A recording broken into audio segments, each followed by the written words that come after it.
Okay, Prabhu, the streaming has started. So, devotees, we are waiting for Maharaj to join the class.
Hare Krishna Maharaj. Please accept our humble obeisances. All glories to you and Srila Prabhupada.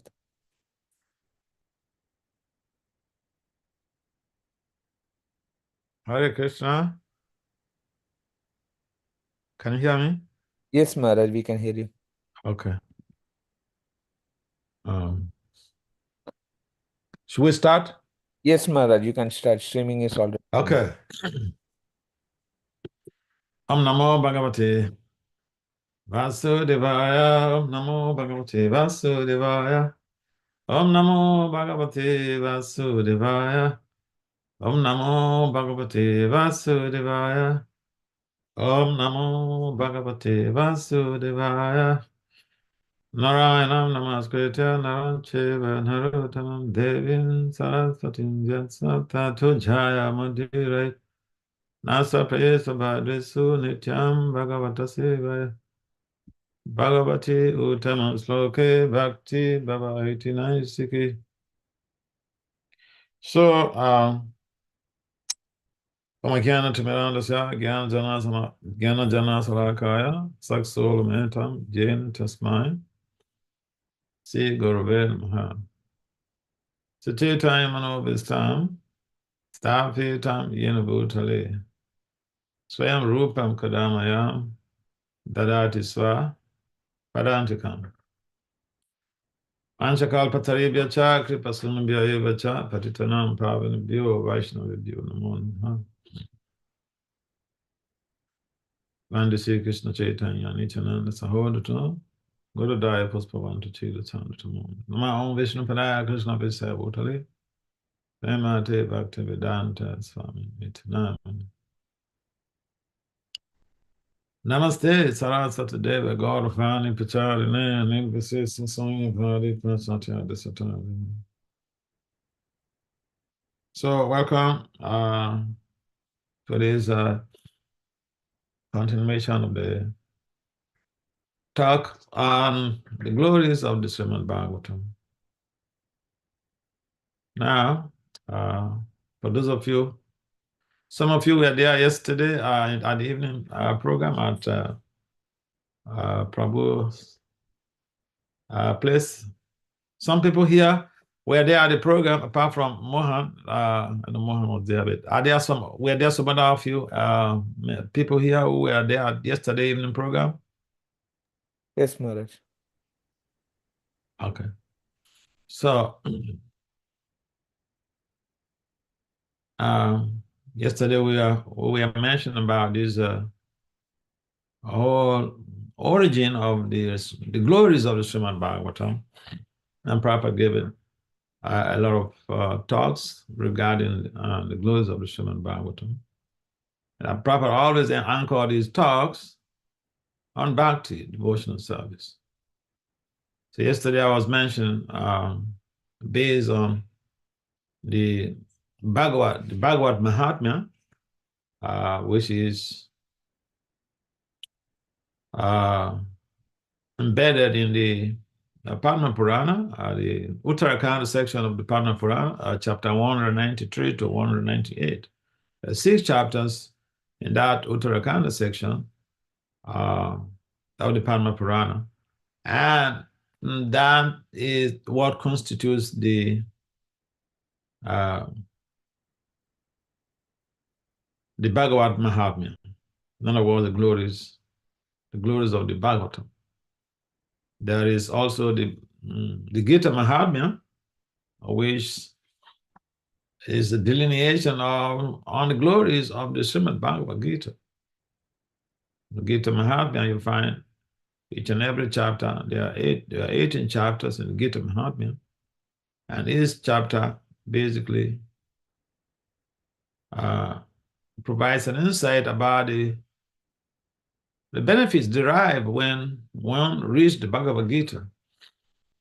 So similarly, there are a lot of benefits that one derives by reading the Bhagavatam, or by distributing the Bhagavatam, or by receiving the Bhagavatam as a gift from someone. So yesterday I was mentioning how bhakti, based on the Bhagavad Mahatmya, Bhakti actually took birth in Kali Yoga. Bhakti took birth in the Indian subcontinent. Bhakti took birth uh, in South India, Karnataka area. And that is the hub of practically all of the um, Vaishnava acharyas, the worshippers of Lord Vishnu, Nibanka, and so on, other people.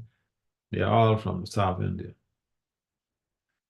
And then in that very, just recapping yesterday, in that very uh, uh, part of India where Bhakti took appeared, Bhakti Devi appeared, sojourning towards the north, Maharashtra and Gujarat. And there she said she got hit with some challenges, health issues. Her sons, Gyana and Vairagya, were also sick. This was part of what I was mentioning yesterday. And in the Bhagavatam, 127, that is this famous verse about how Bhakti, if one renders devotional service, Jnana and Vairagya, they are automatically achieved. So if one is performing, again, the Bhagavatam provides us how to culture Vairagya, how to culture Jnana. And I remember someone was asking me, one senior devotee was asking me about how to become detached and how to become a little bit more introspective in a material world where we have so many bombardments here and there. So I say, yeah, the Bhagavatam, even based on lived experience hermeneutics, the Bhagavatam provides that insight. That when we cultivate, Bhagavatam provides us with that source and response to that query, that when we cultivate bhakti and Krishna consciousness, we cultivate devotional service unto Lord Krishna, jnana and vairagya, they are automatically achieved. They are concomitant factors of bhakti. And therefore, those who want to be detached from this material world, they should understand that the Bhagavatam, systematic study of the Bhagavatam, the worship of Lord Krishna by chanting the glories, chanting his glories, these are all provided in the Bhagavatam. Bhagavatam gives us information how it's only the intelligent people who take to the process of congregational chanting of the holy names of the Lord. And sometimes people think that if you take to the Harinam Sankirtan movement, you're unintelligent or you're less intelligent. But no, the opposite is the case. So the Bhagavatam gives us that impetus on how we should stay firm on the path of devotion to Krishna. And devotion on the path of devotion to Krishna, as delineated in the Bhagavatam, implies service to the devotees of the Lord. And so now that we are getting close, Bhadra Purnima is just close by. Again, yesterday I was mentioning how if someone is intelligent enough to give a gift of this very Bhagavatam, which is the very source of education, knowledge that enables us to become free, education from the shackles of repeated birth and death, samsara. There's so many things that the ordinary citizen, the law-abiding citizen, does not want to be imposed on him or her. But when that same law-abiding citizen commits some crime and they're put in prison, those things that they don't want in their life, they're imposed on them in the prison. Because in the prison, your rights, you don't have that selective rights. Or this is what I want to do, or this I don't want to do. You're forced to do things against even your will. Because the individual has crossed their boundary and now they are incarcerated. So similarly, there are so many things that we don't want to be imposed on us, such as death, old age, and disease. Again, the Bhagavatam mentions that these very unwanted things are imposed on us because we are circumscribed. In fact, if somebody wants to become free from the material world, they should read the Bhagavatam. Now, the danger of reading the Bhagavatam is that I don't think it's a danger. The beauty of reading the Bhagavatam is that you become just completely detached from the affairs of this material world. You want to dedicate your life to Krishna. And some people don't want that. Some people, they want half and half. So then, well, reading the Bhagavatam still make a meaning to them. Yes, it makes a meaning because the Bhagavatam helps to clean, to purify us. The Bhagavatam is not different from Krishna, so it helps to purify us. And now in this very text of Bhagavatam 1 to 7, which stipulates or which delineates that jnana, jnana and vijnana automatically achieved by no extra effort. We want knowledge. We want knowledge about Krishna. We want knowledge about the universe. We want knowledge about who we are. We want knowledge about our relationship with the universe, our relationship with Krishna.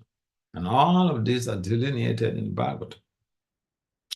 And these are just provisions, like they are conceptual frameworks that should enable us to build our strategies in the material world, how to become extricated from the shackles of material incoherences or samsara. So we can't underestimate the importance of the Bhagavatam in our lives. If even we don't want to go back home, back to Godhead, assuming we don't want to go back, assuming we are comfortable here, and we say, well, I'm fine here. What's the need of becoming detached? I'm fine with everything here. I like to be very, very attached to everything here. Okay, good for you. Still, you need the Bhagavatam because the Bhagavatam provides an insight on how to remain in the ocean and not sink in the ocean. In other words, how to become like a lotus flower. A lotus flower is part of the ocean, but it does not sink. It doesn't become, at the same time, it does not become part of the ocean. It's very aloof. It is there. It's floating on the ocean. It doesn't sink. Now, the fishes and everything else, they're not on the surface of the water. They're inside the water. So they are affected by everything else, the environmental forces within the water, within the water environment. And so we see the difference between the lotus flower and the other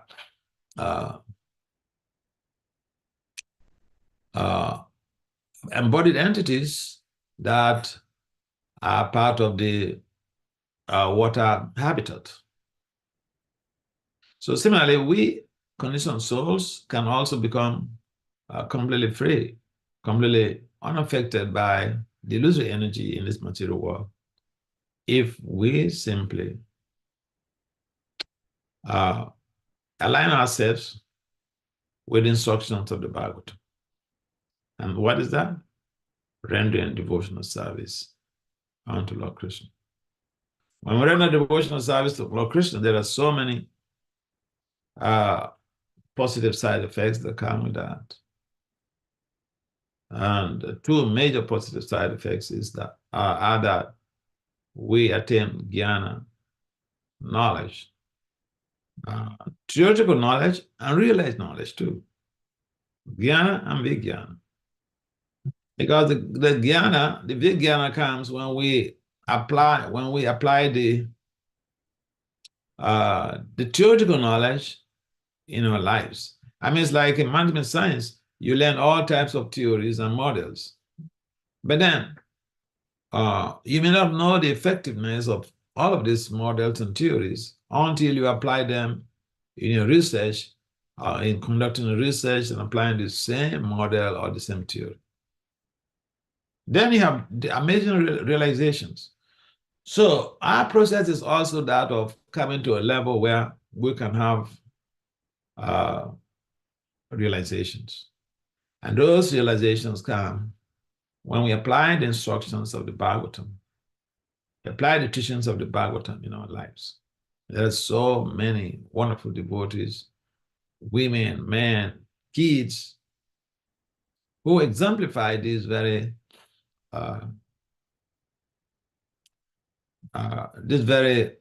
phenomena of realizations. I would say even Prahlad, he was so highly realized that even in the midst of danger, he was undaunted in his focus on not only becoming absorbed in the holy names of the Lord, in the service of the Lord, but he was absorbed also in disseminating the knowledge of Krishna consciousness. So you can find in the case of Prahlad that when immediately the teachers are out of the class, he would take over the class and start instructing his fellow students about Krishna consciousness. Again, this is provided in the Bhagavatam. So the Bhagavatam gives us so many impetuses for devotional growth, for devotional realignment. No matter what we are doing, we can always align ourselves with the instructions of the Bhagavatam, either directly or indirectly, and we'll be able to grow. And then the most important thing also for us is that, you see, even reading the Bhagavatam,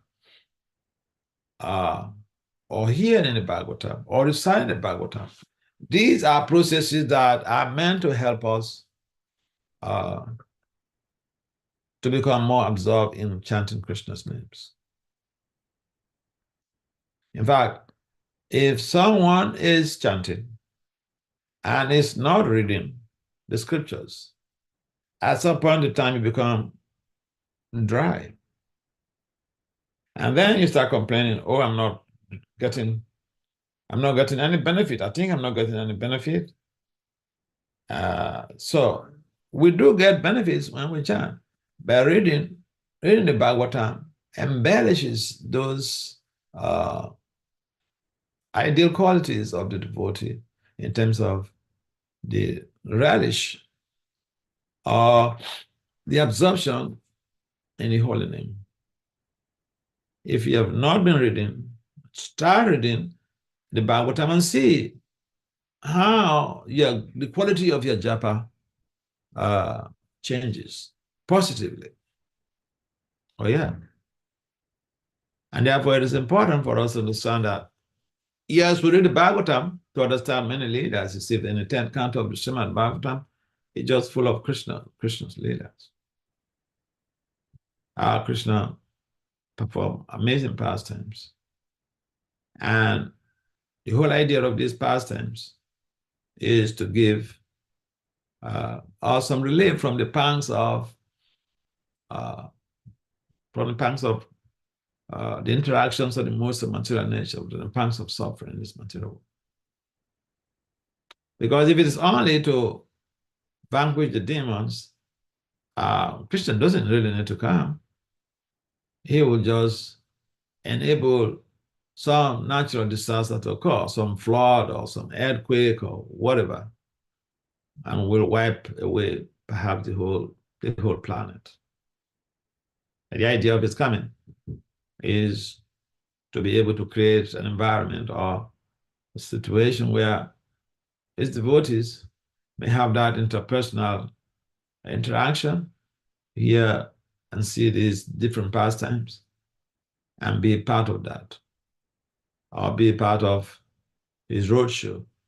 So these are all documented in the Bhagavatam.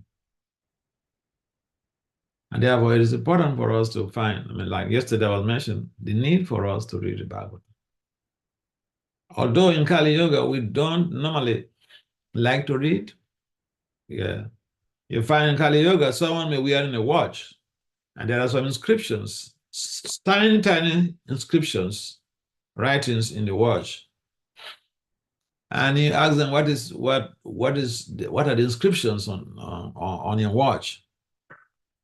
They may be wearing that watch for a couple of years, but they wouldn't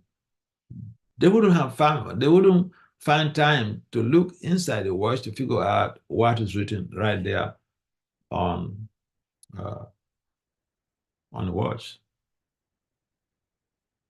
And also,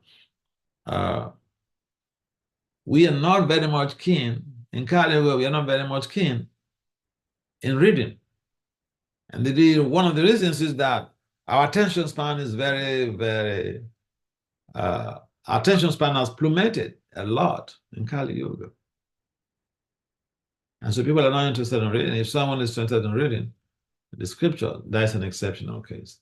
The interest in reading work materials or professional materials is to develop economically to be able to sustain or care for oneself and family. But other than that, reading is not culturated in the Kali Yoga system of things. But we understand better how reading the Bhagavatam has a positive impact on our devotional development. And so we have to figure out those things that help us to grow in our devotion, those things that help us in our devotional development, and endeavor to invest some time. And so, again, I was like mentioning yesterday that even families, if individually we cannot read, then why don't you get a family to read even just a text of the Bhagavatam? You may not have the time, but what about, say, 15 minutes or 20 minutes? We have time for so many other things, but when it comes to investing our time and energies in cultivating bhakti, then we could be having excuses. And the only reason why the Bhagavatam is compiled by Srila Vyasadeva is to enrich our devotional domain and arouse our love for Krishna, arouse our interest in devotional service. It's not just like another folk tale, and the thousands of verses that are documented in the Bhagavatam are not just for recitation, but also for application. If we apply one text of the Bhagavatam in our lives, we could create such a positive devotional change that will affect even our environment, our immediate environment. This means our family. So I was listening to one of Prabhupada's lectures on this Bhagavata Mahatmya, or the glories of the Bhagavatam. And it was mentioned how the Bhagavatam is mainly to help us to grow in devotional service. Otherwise, just like Srila Vyasadeva was morose after even writing, engaging investing his energies and time in writing the Srimad, the Vedas. He was despondent until Nara, his spiritual master, came to him and revealed to him that he is not sufficiently glorified Lord Krishna. That is why he wrote the Bhagavatam. So the Bhagavatam is about glorifications of the Lord, and specifically the Bhagavad Mahatmya is all about Krishna Katha, the glories of Krishna Katha. And in India, it's a common thing. We have people who deliver a Bhagavad Katha on Srimad Bhagavatam. They don't really do the preliminary cantos. They go to the 10th canto in most cases to discuss about Krishna's affairs with the gopis. And it could be so misleading that people may lose their ethical balance and think, oh, this is the standard. If Krishna did this, oh, why should I not? But Krishna also lifted Govardhan here. So if we want to imitate him, dancing with the gopis in the middle of night, then why don't we also try to carry,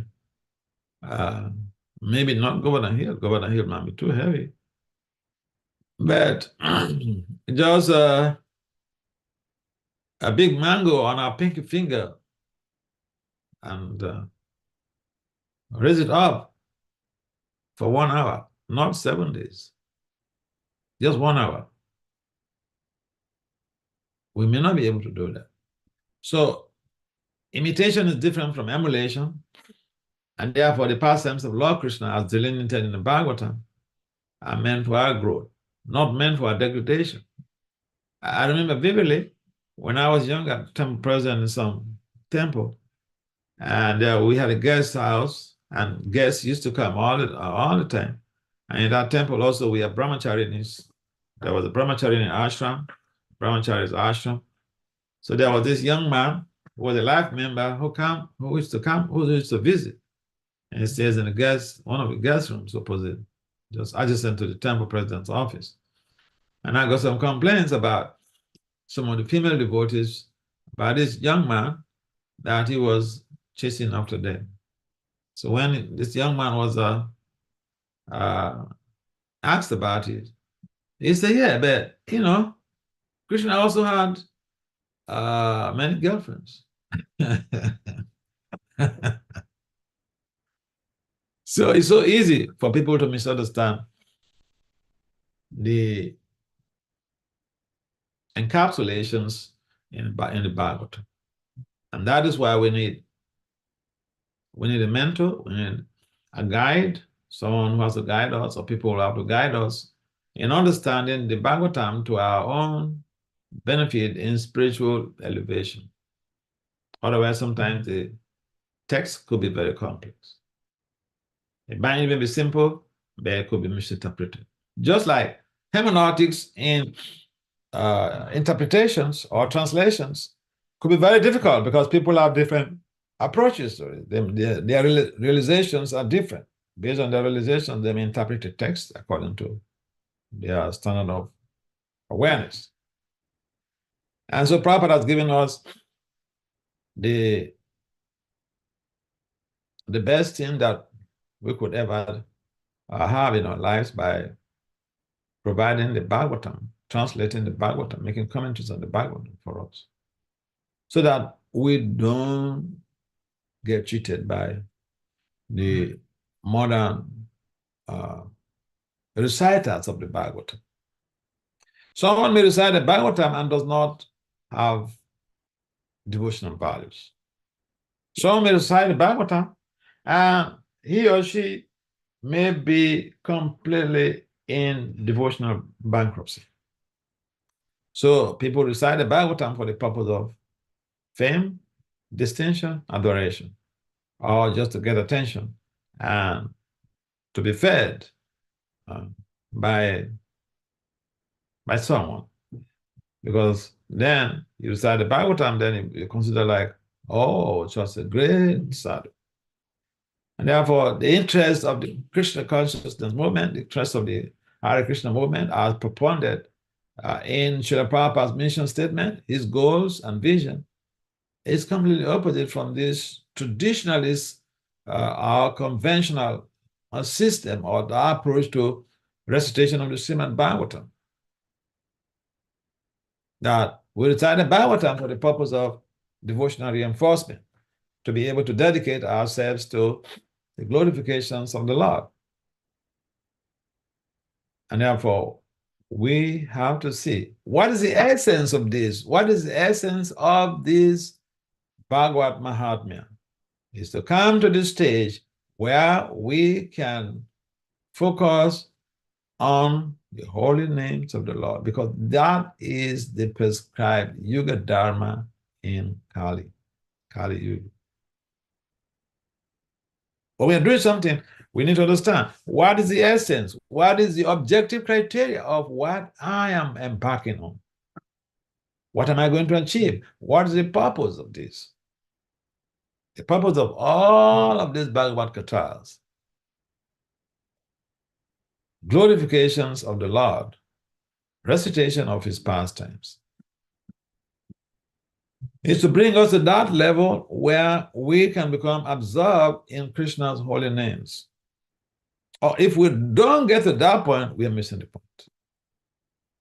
So we're encouraging people coming to a movement to chant. I just came back from Europe 2nd of September, and a number of people I had seen, I met, they may, I remember the case of this gentle lady in Germany, in Cologne.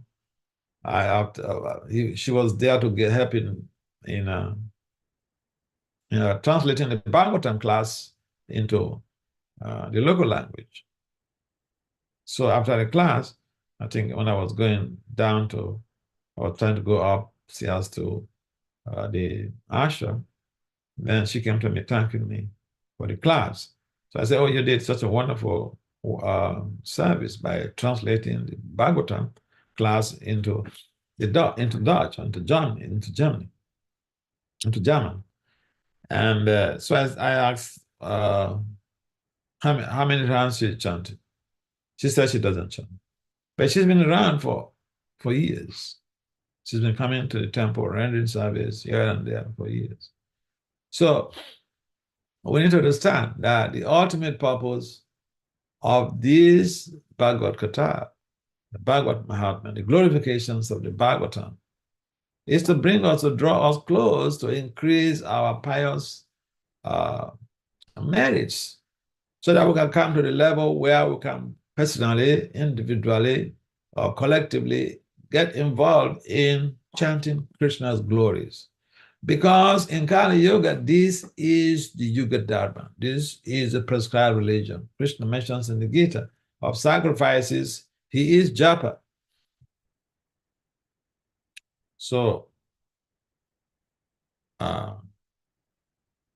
we need to understand what we are doing, where we are going, why we are doing what we are doing, and the ultimate purpose, the goal of what we're doing, the goal of the Bhagavad Sabda, the goal of glorifications of the Lord within especially this period that the Bhadra Purnima is coming, to become closer to Krishna and glorify Krishna in form of his holy names.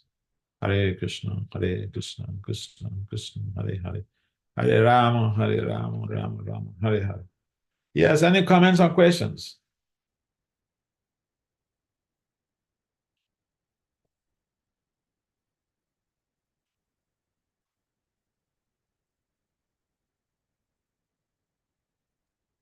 Hare Krishna Maharaj.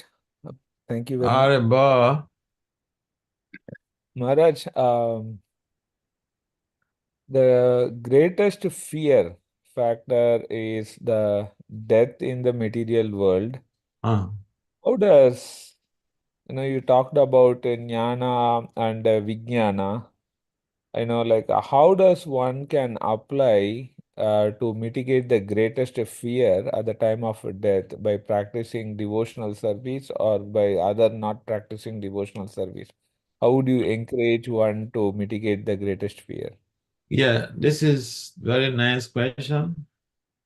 You see what Maharaj Parikshit got into trouble because the son of a Brahmin that he has caused offense to caused him to die in 7 days. And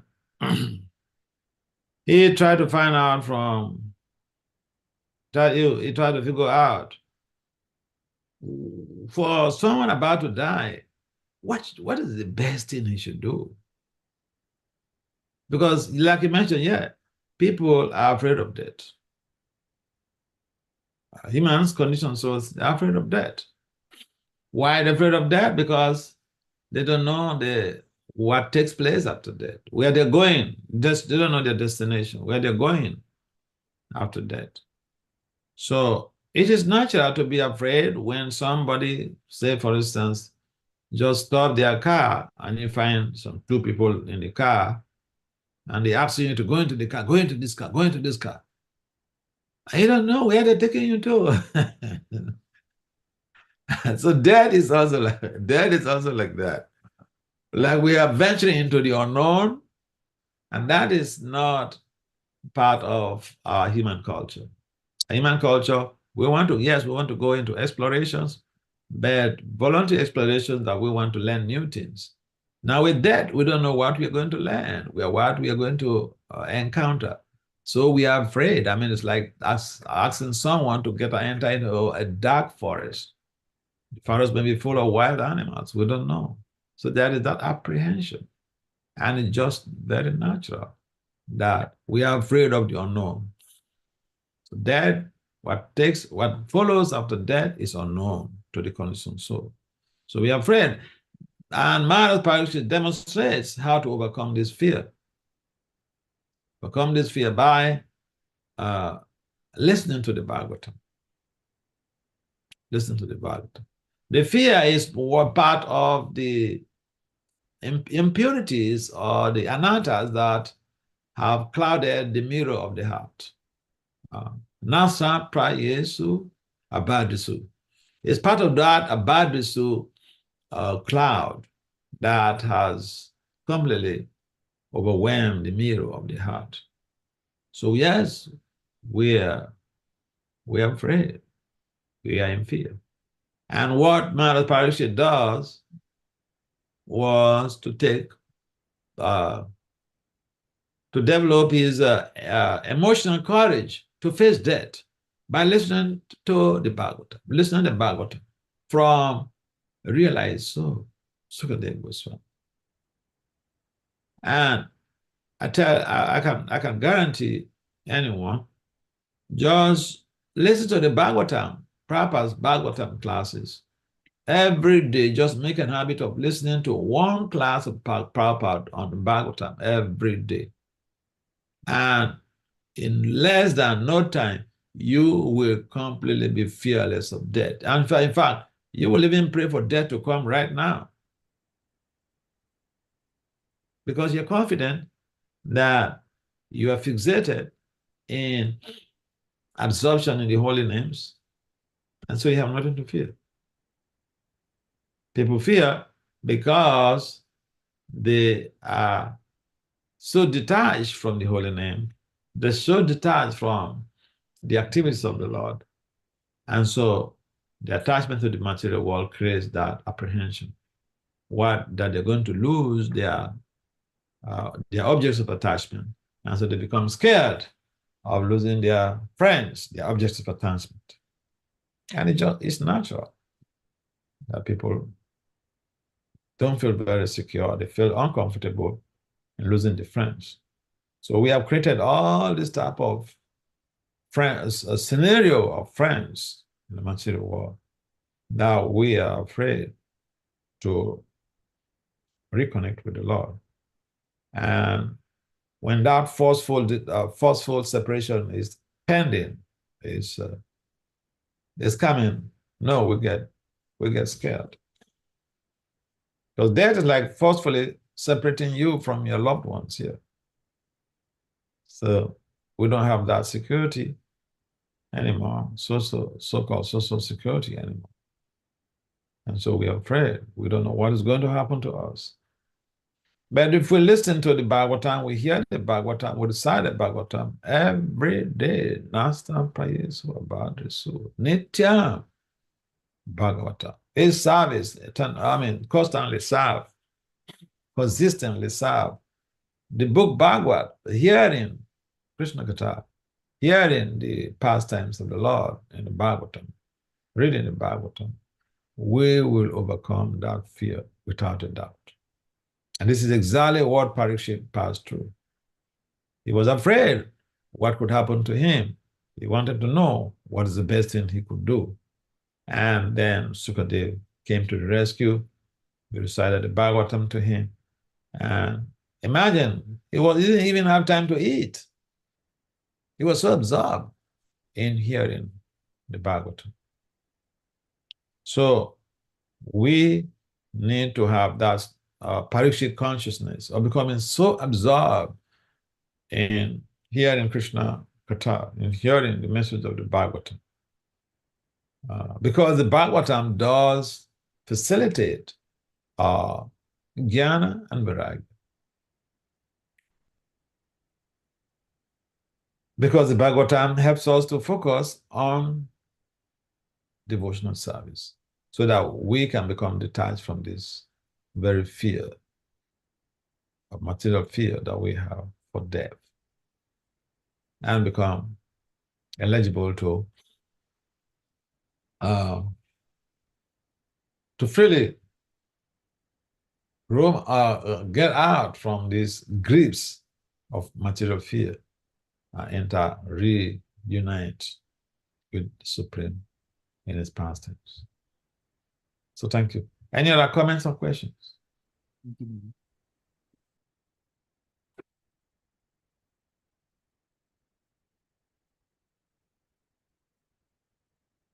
Okay. In the absence of any other comments or questions, we'd like to adjourn this meeting. Thank you, everyone, for participating in this Bhagavatam, the glories of discussions of glories of the Bhagavatam. Srila Prabhupada Ki Jai. Srimad Bhagavatam Ki Jai. Thank you very much, Maharaj. Horrible.